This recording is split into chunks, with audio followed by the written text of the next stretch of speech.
একটা কথা যে সবাইকে অনেক সরি, আমার লেট হয়ে গেছে বিকজ আমি অ্যাক্সিডেন্ট করতে যাচ্ছিলাম, আমার হাতে অলরেডি ইনজুর।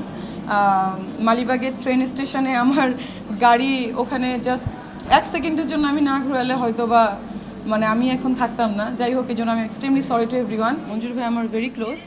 সো আর একটা ব্যাপার হচ্ছে যে বাংলাদেশ থেকে আমরা দেশের বাইরে কেন যাই? বিভিন্ন ট্রিটমেন্ট করার জন্য, উন্নত চিকিৎসা করার জন্য। সো এই উন্নত চিকিৎসা কিন্তু এখন বাংলাদেশে আছে। সেটা আপনি কি বলে দাঁতের ট্রিটমেন্ট বলেন, শরীরের ট্রিটমেন্ট বলেন, আর যা ট্রিটমেন্ট বলেন। ভাইয়ার যে কনসেপ্টটা মঞ্জুর ভাই, সেটা হচ্ছে যে জয়েন্ট পেইন এবং আর্থ্রাইটিস নিয়ে।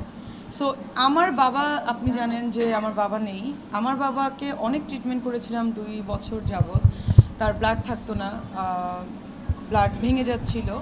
সো এই মোমেন্টে ভাইয়ের কাছে আমি এনেছিলাম। ভাইয়ের একটা ইনজেকশন দেওয়ার কথা ছিল, তারও আর্থ্রাইটিক্সের প্রবলেম ছিল। মঞ্জুর ভাই যে কাজটা করেছেন সে হচ্ছে যে পিআরপি প্লাস এটাকে কী বলে ভাইয়ার, একসাথে করে রিজেনারেটিভ মেডিসিন একসাথে করে এফডিআই অনুমোদিত একটা ট্রিটমেন্ট বাংলাদেশে এনেছে, এবং সেটা পুরো লেটেস্ট ট্রিটমেন্ট, যেটা ওয়ার্ল্ড ওয়াইড মনে করেন কি বলে স্বীকৃত।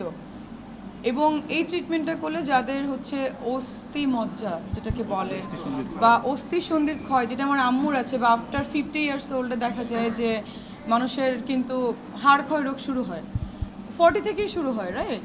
তো এইটা যাতে যেন মনে করেন মানে ঠেকানো যায়, বাংলা একটু কম বলি, ভাই একটু বলেন, মানে এটা যেন রোধ করা যায়, সেজন্য যে কি বলে কনসেপ্টগুলো সে এটাকে নতুনভাবে এখানে ইনভেনশন করেছে। আর আমার মনে হয় যে এটা বাংলাদেশে অনেক ভালো ট্রিটমেন্ট হয়, উন্নত চিকিৎসা হয়। সো বাংলাদেশ থেকে বিদেশে যাওয়ার প্রসেসিং কিন্তু অনেক লেন্দি। সো অনেক সময় দেখা যায় যে ইম্পর্টেন্ট কেসে, ইম্পর্টেন্ট ব্যাপারে দেখা যায় যে ভিসা ইস্যু থাকে, অনেক ইস্যু থাকে। তো আপনারা যারা পেশেন্ট আছেন বাংলাদেশে, বা সবারই তো রোগ হয়, তারা ব্যথার রোগী আছেন, বা যে কোনো মানে লাইক প্রবলেমের রোগী আছেন, তারা খুঁজে খুঁজে যাবেন যে যে বিষয়ে স্পেশালিস্ট বা বিদেশ থেকে পড়াশোনা করে এসেছে, ডিগ্রি নিয়ে এসেছে, বা ওইটা জানে। দেখা যায়, দেখেন সরি টু সে, অনেক সিনিয়র স্যাররাও আমার আছেন, আমি বলবো না, তারাও আমি এটা অনেক আগে বলেছি, আমাকে প্রতিদ্বন্দ্বী মনে করে, বিকজ আমি কেন কম টাকায় অর্থোডন্টিক্সের ট্রিটমেন্ট করি, ব্রেসেস ট্রিটমেন্ট আমি করি, বা সেটা নিয়ে তাদের প্রবলেম। সিনিয়রদের কি থাকে, এক্সপিরিয়েন্স থাকে, ঠিক আছে, বাট মেডিকেল সায়েন্স থেকে জানেন যে এভরিডে নতুন নতুন নতুন জিনিস আসে, সেটা নিয়ে আমাদেরকে পড়াশোনা করতে হয়।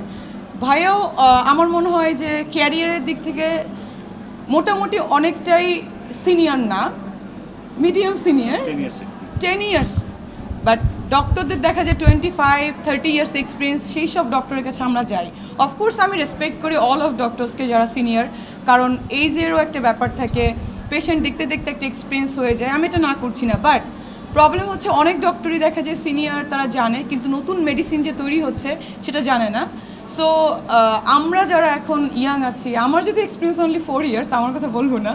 তো ভাইয়া কি করেছেন, সে তো অ্যাজ এ প্রফেশনাল, সে তার একটাই প্রফেশন ডক্টর। আমার তো অনেকগুলো প্রফেশন আছে, আমার কথা আমি নাই বলি।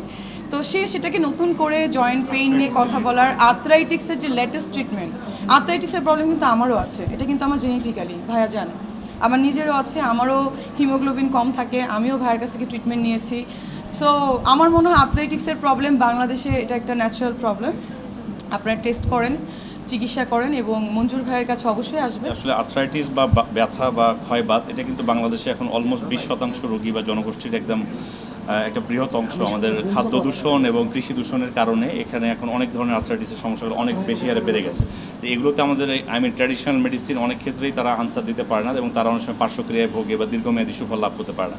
তো সেক্ষেত্রে আমরা অস্থিসন্ধির যে ব্যথাটা, সেটা আমরা যদি একদম ন্যাচারালি, প্রাকৃতিকভাবে কোনো পার্শ্বক্রিয়া ছাড়াই, যদি যুক্তরাষ্ট্র একদম বৈশ্বিক মানদণ্ড অনুসারে আমরা যে একদম রিজেনারেটিভ মেডিসিনের মাধ্যমে ট্রিটমেন্ট দিচ্ছি, সেটি হলো যে আমরা রোগীর শরীরের যে প্রাকৃতিক উপাদান, যেমন অস্থিমজ্জা, রক্তরস, চর্বি, এগুলো থেকে মাতৃকোষ আহরণ করে সেটা অস্থিসন্ধির মধ্যে দিয়ে থাকি, এবং সেক্ষেত্রে কোনো ধরনের পার্শ্বক্রিয়া ছাড়া এবং দীর্ঘমেয়াদীভাবে অস্থিসন্ধির ক্ষয়টা বা ব্যথাটা সেরে যায় এবং রোগীরা স্বাভাবিক জীবন ফিরে পায়। এবং এটার জন্য যে মানদণ্ড, যে উচ্চ প্রশিক্ষণ দরকার, ডিগ্রিজ দরকার, এবং যে কিট বা যে ধরনের যন্ত্রপাতির দরকার, এবং সেগুলো সাধারণত ইউএসএফডিএ অ্যাপ্রুভাল হইতে হয়, এবং এই কিটগুলা যেন একদম ইনফেকশন ফ্রিভাবে ব্যবহার করা যায়।